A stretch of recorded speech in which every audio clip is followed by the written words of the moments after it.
नमस्कार.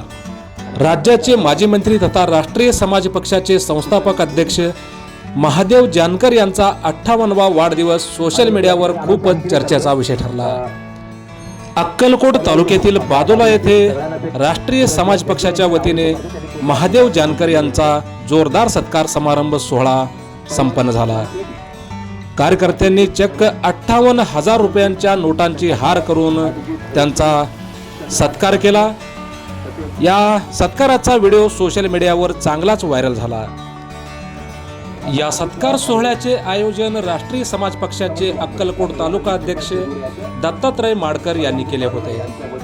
या प्रसंगी जिल्हा परिषदेचे माजी विरोधी पक्षनेते आनंद तानवडे, राष्ट्रीय समाज पक्षाचे महाराष्ट्र प्रदेशाध्यक्ष काशीनाथ नाना शेवते, मुख्य महासचिव माऊली नाना सलगर, अजित कुमार पाटील, जिल्हाध्यक्ष अनिल शेंडगे, सतीश बुजुर्गे, अक्कलकोट तालुका अध्यक्ष दत्तात्रय माडकर, जेऊरचे युवा नेते काकासाहेब पाटील, शिरवळचे माजी सरपंच बसवराज तानवडे, रासपचे अक्कलकोट तालुका संघटक गुणवंत लवटे, तालुका सरचिटणीस रविकांत सलगरे यांच्यासह असंख्य कार्यकर्ते व पदाधिकारी मोठ्या संख्येने उपस्थित होते.